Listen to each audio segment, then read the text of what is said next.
the dog that exposed the funeral's darkest secret. The sky was a deep, endless gray, heavy with clouds that threatened rain at any moment. The air was thick, dense with sorrow as the townspeople gathered in silent mourning. A soft breeze whispered through the trees, rustling the leaves as if nature itself were paying respects to Hannah. No one spoke. Tears shimmered in the eyes of her friends and family. Some dabbed at their faces with handkerchiefs while others stood stiffly, staring at the polished casket resting at the center of it all. The town had lost one of its kindest souls, and today they had come to say goodbye. But something was wrong. A low, uneasy growl rippled through the silence. Heads turned. Duke, Hannah's beloved golden retriever, stood rigid, his fur bristling. His gaze locked onto the casket, ears pinned back, muscles coiled. And then he barked. Not a single bark, but a frantic, sharp, desperate cry that shattered the heavy silence. People exchanged uneasy glances. "Poor thing," someone murmured. "He misses her." "He's just confused," another whispered. But Duke didn't stop. His barking grew more insistent, his paws clawing at the ground as if trying to get closer. His eyes burned with something beyond sadness. Something urgent. Something terrifying. And David noticed. David had only recently arrived in town. A stranger to most, he had heard whispers about Hannah, about her warmth, her kindness, her untimely death. Though they had never been close, something about her story had unsettled him.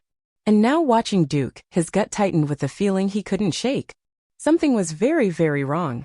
Duke let out a low, guttural growl, his tail stiff, his entire body locked in position. His gaze remained fixed on the casket. David took a slow step forward. The priest hesitated. The whispers grew louder. Father Michael, standing solemnly beside the casket, let out a nervous chuckle. Let's settle down," he said, voice carefully measured. "The dog is simply distressed. Someone please take him away." But Duke barked again, louder this time. And suddenly the feeling in the air changed. A ripple of unease spread through the crowd. Something in the priest's tone. Something in the way he refused to look at the casket. David's eyes narrowed. The dog knew something. And so did the priest. The casket that shouldn't be opened. Duke lunged. Gasps erupted as he jumped onto the casket, paws scratching at the polished wood, barking wildly. Father Michael's face went ghostly pale. His fingers tightened around his Bible. "Get that dog out of here," he barked, his voice cracking. Several men hesitated before stepping forward. But David moved faster. He knelt beside Duke, placing a steady hand on his fur. The golden retriever whined, his body trembling. His nose pressed against the casket lid, sniffing furiously, his tail rigid. David's breath caught. Duke wasn't barking at nothing. He was trying to tell them something. Slowly David stood up. His eyes met Father Michael's. And in that moment he saw it. Fear. Cold. Raw. Unmistakable fear. David turned to the crowd, his voice steady but firm. "I think we need to open the casket." The shock was immediate. Murmurs exploded into full-blown panic. "You can't be serious," a woman gasped. "This is outrageous," someone snapped. Father Michael's face twisted in forced calm. "This is a funeral, not a spectacle. We must respect the dead." David's heart pounded. Duke kept barking. Something was inside that casket, something that shouldn't be. Or worse, someone who should be. David clenched his jaw. "If there's nothing to hide, then open it." The priest flinched. A bead of sweat slid down his forehead. He opened his mouth, but no words came out. David turned toward the casket. And then he reached for the lid. Father Michael lunged forward. "No," he shouted. But it was too late. David threw open the casket. And the world stopped. The missing body. Gasps ripped through the crowd. A woman screamed. Because inside the casket, there was nothing. No body. No Hannah. Just empty silk lining, pristine and undisturbed. A chill swept over the cemetery. Duke stopped barking. He had known all along. David's breath came in ragged bursts. His heart pounded so hard it felt like it might burst from his chest. The whispers turned to outright hysteria. "Where is she?" a man rasped. What does this mean?" David turned to the priest. Father Michael staggered backward, his face drained of all color. David took a step forward, his voice low, dangerous. "You knew." The priest swallowed hard. I. David grabbed him by the collar. "Where is Hannah?" Father Michael's breathing hitched. His hands trembled. Then he broke. She wasn't dead," he choked out. A stunned silence fell over the crowd. David's world tilted. "What did you just say?" The priest's lips quivered. His next words turned David's blood to ice. She was buried alive. The escape. Screams erupted. David's grip tightened on the priest. Where's she? The priest's breath came in short, panicked gasps. He looked around wildly as if searching for a way out. And then he ran. A burst of movement, shoulders crashing, people gasping as the priest shoved his way through the crowd. David lunged after him. Father Michael ran for his life, feet pounding against the cobblestone path, his cassock billowing behind him. But David was faster. He tackled the priest to the ground. Father Michael let out a choked cry as David yanked him upright, shoving him against a tree. Where's she? David roared. The priest's face twisted in terror. I was told. Told by who? Father Michael's mouth opened, then snapped shut. Something dark flickered in his eyes. Duke growled. David shook him. Tell me where she is. The priest's breath shuddered. His lips trembled. And then in a broken whisper. The old cemetery, under the willow tree. David's chest tightened. He turned, his voice booming. Someone get shovels. Now. People scrambled. Panic spread. Some ran toward the willow tree, others stood frozen, horror dawning on their faces. They had buried Hannah alive. And now they had to dig her out before it was too late. The truth buried in the shadows. David stood motionless for a moment, his breath coming in ragged gasps as the weight of everything settled on his shoulders. The town had been deceived for so long, blinded by faith and loyalty to a man who had hidden his sins behind the pulpit. Now, with Father Michael unconscious at his feet, the truth was no longer buried, it was clawing its way into the light. Duke nudged David's hand, his tail wagging slightly as if urging him to act before it was too late. David nodded, tightening his grip on the wooden box. He couldn't waste another second. He needed to get this evidence to the authorities before the priest awoke and tried to cover his tracks once more. With one last glance at the crumpled figure of Father Michael, David turned on his heel and sprinted towards the village, Duke right at his side. The sky was beginning to lighten on the horizon, the first hints of dawn creeping over the sleepy town. It was a new day, one that would finally bring justice for Hannah. The town awakens. By the time David reached the town center, the first signs of life were beginning to stir. Shopkeepers were opening their doors, farmers were preparing for the day's work, and a few villagers were already gathering at the well for their morning gossip. David barely paused before making his way straight to the mayor's house. He banged on the door with urgency, his breath still labored from the run. It took only moments before the door swung open, revealing Mayor Thompson, a middle-aged man with a stern expression and a skeptical gaze. David? What on earth? You need to see this. David shoved the wooden box into the mayor's hands. It's about Hannah. And Father Michael. The mayor's face paled as he took in the sight of the documents, his fingers shaking slightly as he leafed through the evidence. His eyes widened at the photograph of Hannah tied to a chair, the fear frozen on her face forever captured. He swallowed hard before meeting David's gaze. Where is he now? The mayor's voice was grave. Unconscious. Near the cemetery. But he won't stay down for long. We need to act now. Mayor Thompson wasted no time. He turned and bellowed orders to the town guards, his voice carrying through the square like a warning bell. Within minutes, armed men were racing toward the cemetery, ready to bring the corrupt priest to justice. The arrest. Father Michael had regained consciousness by the time the guards arrived, but he was too weak to resist. Blood dripped from the wound on his temple, staining his white clerical collar. His once calm and composed demeanor had cracked completely, leaving behind only a hollow, desperate man. You fools! You don't understand, he spat as the guard shackled his hands behind his back. I did what was necessary. She was going to ruin everything. The townspeople had begun to gather, their murmurs growing louder as realization dawned on them. The man they had trusted, the man they had revered, was nothing more than a fraud, a murderer who had worn a mask of righteousness while hiding his sins beneath the sacred cloth. Is it true? An elderly woman whispered, clutching her rosary. Did he really? The evidence is here, David said firmly, holding up the diary. Hannah was trying to expose him. That's why he tried to silence her. The crowd erupted in gasps and whispers. Some shook their heads in disbelief, while others looked sickened by the betrayal. The betrayal of a community of faith of trust. The guards dragged Father Michael through the streets, his protests growing weaker with every step. He was no longer the untouchable man of God, he was simply a criminal facing the justice he had long evaded.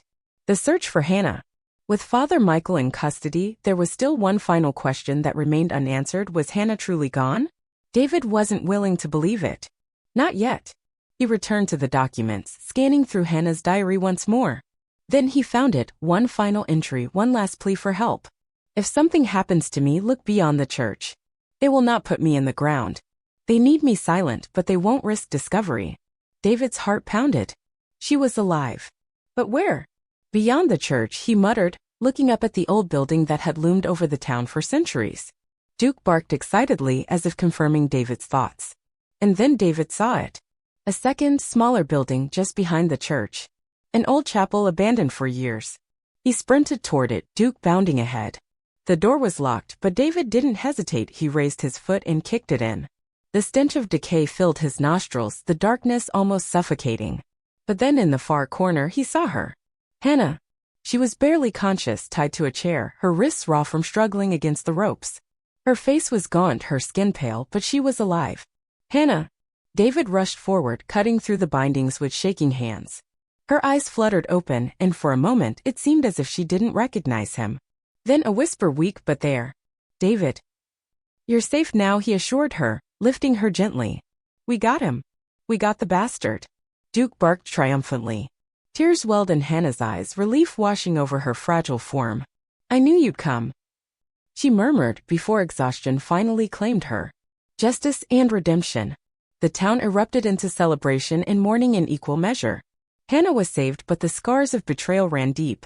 Father Michael was tried and convicted, his sins laid bare for all to see. The once revered priest was sentenced to life imprisonment, his name forever tainted in the town's history. Hannah, though weak, made a slow recovery. And through it all, David and Duke stayed by her side, ensuring she never felt alone again.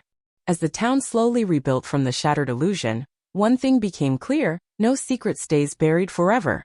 And the truth, no matter how deeply hidden, always finds its way to the surface. Duke sensed it, the invisible weight of something sinister hanging in the air. His ears twitched, his body tense. David, too, felt it. The notes in Hannah's diary unraveled a darkness that went beyond anything he had expected. She had uncovered something far worse than mere theft. Father Michael wasn't just stealing money from the congregation. He was secretly embezzling massive amounts for a purpose hidden in the shadows. David's pulse pounded as he read her words, his hands gripping the fragile pages with growing urgency. He's stealing from everyone, using their faith to cover his crimes, she had scrawled in firm, unshaken handwriting. Each sentence made David's breath grow shallower. The church, the very place that should have been a sanctuary, was riddled with corruption. And now Hannah was missing. That couldn't be a coincidence. As he flipped through the diary, a thick envelope fell from between the pages, landing softly on the wooden floor. He picked it up with unsteady fingers, sliding out a stack of old photographs. What he saw made his blood run cold. Father Michael appeared in several of them, always in dimly lit corners of the church, always with the same small metal box in his hands.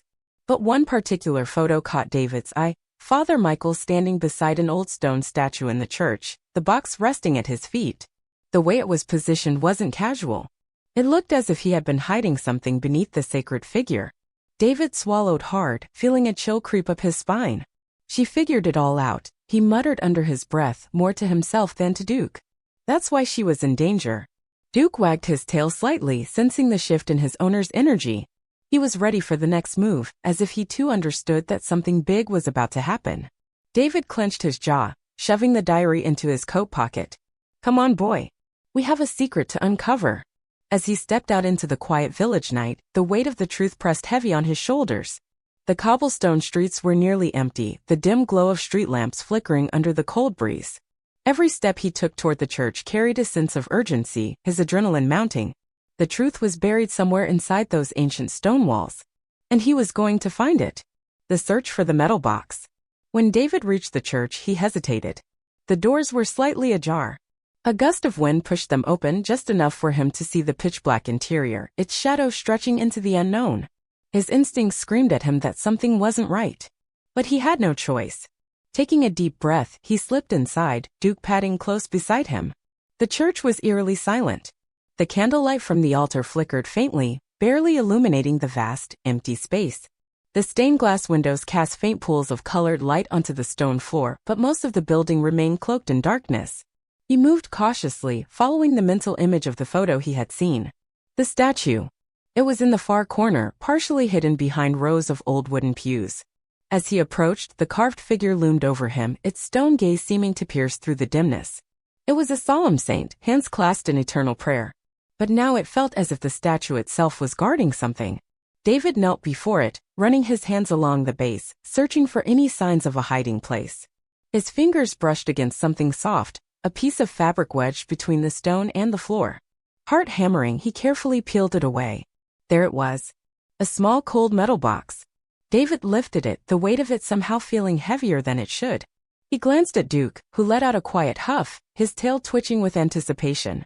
With a deep breath, David unlatched the lid and opened it. His stomach lurched. Inside, bundles of cash were tightly rolled and bound with paper labels. Each one bore the names of congregation members, donations, and tithes meant for the church. Meant for good. But they had been stolen, hoarded away for something else. And beneath the money, something glinted. A small key. David picked it up, turning it over in his fingers. The metal was cool, unmarked, giving him no hint of what it might open. Then he noticed something else. A folded, yellowed piece of paper, tucked beneath the money. Carefully he pulled it out and unfolded it. His eyes widened as he saw what was drawn on the aged surface. A map. A red circle marked a location within the church, and beside it, written in faded ink. Church storage. David's pulse quickened. Hannah must have found something in that storage room, something that put her in danger. He looked at Duke, gripping the key tightly. Let's go, boy. We're not done yet. The hidden door. The church seemed to grow colder as he moved toward the storage location. Every step felt heavier, as if unseen eyes were watching. When he reached the hidden door behind the altar, he hesitated. It was small, nearly unnoticeable, blending into the ancient stone. Hardly anyone would think to look here. He pressed his hand against it. The surface was ice cold. Taking a breath, he inserted the key into the lock. A soft click. The door creaked open. Beyond it, a narrow staircase spiraled downward into pitch-black darkness. David hesitated only for a moment before switching on his flashlight. Its flickering beam cast long, shifting shadows as he began to descend, Duke following close behind. The air grew damp and thick, the smell of old stone and dust filling his nostrils. At the bottom, a long corridor stretched out before them. The walls were lined with flickering candlelight, casting eerie patterns that danced along the stone. Then, a sound. The faint clink of chains shifting. David's breath caught. His fingers tightened around the flashlight. He moved forward, his heartbeat pounding in his ears. Hannah, he called, barely above a whisper. No answer. Just the echo of his own voice. Then he saw her. Slumped in a chair, chained at the wrists, her face pale but alive. David? Her voice came weak, filled with relief and exhaustion. He rushed toward her. A sudden, heavy sound behind him. David turned. Father Michael. The priest stood in the doorway, gripping a wooden plank in his hands. His face twisted with rage, his eyes burning with fury. You shouldn't be here, he growled. I told you you would never find her. Before David could react, the priest lunged. The plank swung toward him. David barely dodged, but the blow grazed his shoulder, knocking him off balance. He stumbled backward, crashing onto the cold stone floor. Pain shot through his arm, but his mind had no time to process it. Father Michael loomed over him, his breathing heavy with anger. David's mind raced. He had to act fast. He had to fight back. Because now it was life or death. The final reckoning. David could barely process the chaos unfolding before him. How could a man like Father Michael, someone who had always stood at the front of the church preaching about love, peace, and faith, be capable of such deception and violence? The image of the kind, humble priest he had known since childhood shattered in an instant. The truth was undeniable now. The man before him was not a beacon of faith, but a desperate, corrupt criminal willing to do anything to protect his dark secrets. Father Michael, his face twisted in rage and fear, staggered back as Duke's teeth tore into his leg. His screams of pain echoed off the stone walls of the village, piercing the silence of the night. He thrashed, trying to shake Duke off, but the dog refused to let go. His loyalty to David and Hannah outweighed any fear of the priest. Desperation took hold of Father Michael as he dropped the wooden plank he had used as a weapon. With a pain cry, he clawed at the ground, attempting to crawl away, but Duke was relentless. Blood dripped from the wound on the priest's leg, staining the dusty street. The noise had already drawn people from their homes. Lanterns flickered as villagers stepped outside, their faces filled with confusion and concern. They whispered amongst themselves, their eyes widening at the sight of their priest, the man they had trusted, writhing on the ground in pain. David knew this was his moment. He took a deep breath, pushing past the lingering shock, and raised his voice so all could hear. Stop. Everyone listen. You need to know the truth. The villagers froze. Their eyes darted between David, Duke, and the fallen priest. David's pulse pounded as he turned to them. Father Michael has been stealing from the church. He's been taking your donations, using them for himself. And when Hannah found out, when she tried to tell someone, he kidnapped her to keep her silent. Gasps rippled through the crowd. A woman clutched her chest in disbelief. An older man shook his head, murmuring, "No, it can't be true." But David wasn't done. He pointed toward the church, his voice stronger now. "I have proof. The money. The map. And Hannah, she's alive." He kept her locked away to hide his crimes. A stunned silence fell over the crowd. Father Michael, realizing the weight of the accusations, tried one last time to twist the narrative in his favor. Gritting his teeth through the pain, he forced out a hoarse, pleading voice. "Lies," he spat. "This boy, he's confused. Misled. He doesn't know what he's saying." But his words rang hollow. The doubt had already begun to seep into the villagers' hearts. They had seen too much. At that moment, Duke, still standing protectively in front of David, let out a deep, menacing growl, one that silenced any remaining skepticism. One of the village elders stepped forward. His wrinkled face was stern, his eyes filled with sadness and disappointment. "If you're telling the truth, David, show us. Show us everything." David nodded. "Follow me." The truth unveiled. The crowd followed David back to the church, moving as one. Some were murmuring to one another, others silent, their expressions grim. Inside, the church was eerily quiet. The flickering candlelight cast long shadows across the stone walls, making everything feel heavier, like the air itself was waiting for the truth to finally be spoken. David strode to the altar and grabbed the metal box he had found in the priest's chambers. With steady hands, he unlatched it and turned it toward the crowd. A collective gasp filled the space as stacks of money, neatly labeled with names, were revealed. The very names of those standing before him. A woman in the crowd let out a strangled sob. "That's my husband's offering. He gave that money to help the sick, not to fill Father Michael's pockets." David didn't stop there. He pulled out the aged map, holding it high. "And this," he said, his voice unwavering, "led me to the secret storage room where Hannah was being held." A ripple of disbelief washed over the villagers. The reality of the betrayal was beginning to sink in. Without another word, David led them to the concealed door at the back of the church. He slipped the key into the lock, turning it with a sharp click before pushing the door open. Inside, Hannah sat on the cold stone floor, her wrists still bearing the marks of her captivity. She looked up as the door swung open, her eyes wide with a mixture of fear and hope. For a moment, there was silence. Then, a cry of relief broke the tension. A woman rushed forward, tears streaming down her face. "She's alive. My God, she's alive." The realization struck hard. This was no lie. No misunderstanding. Hannah was proof of Father Michael's crimes. Duke ran to her, nuzzling against her gently as if to say, "It's over now. You're safe." Tears welled in Hannah's eyes as she reached out, wrapping her arms around the dog. "Thank you," she whispered. The villagers stood in stunned silence, their gazes shifting from Hannah to Father Michael, who now stood frozen, his face pale. Justice and a new beginning. Father Michael knew it was over. His body slumped as the weight of his exposure crashed down on him. But even now his pride wouldn't let him surrender peacefully. With a sudden burst of desperation, he shoved through the crowd, trying to make a final escape. He darted toward the exit, his robes billowing behind him. But Duke was faster. The loyal dog lunged, knocking him off balance. The priest hit the ground hard, the breath leaving his body in a choked gasp. He struggled weakly, but this time, there was no one left to defend him. The villagers, once his devoted followers, now looked at him with nothing but disappointment and anger. By the time the authorities arrived, the village had already made its judgment. They stood firm, watching as the man they once trusted was led away in chains, his protests drowned out by the whispers of betrayal and justice. As the carriage disappeared into the distance, a strange silence settled over the village. It was the silence of something ending. Of something new beginning. David turned to Hannah. She was weak, but alive. "Safe. You saved me," she said softly. David smiled, shaking his head. "Duke saved us both." At the sound of his name, Duke wagged his tail, his ears perking up. The villagers, finally understanding the heroism of the dog that had once been just another stray, gathered around. Children petted him. Adults murmured their gratitude. Someone even declared, "We should build a statue of him." Laughter, soft and tentative, rippled through the crowd.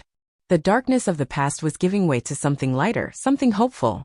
And as the village slowly began to heal, David knew one thing for certain: he had found his place here. He wasn't just passing through anymore.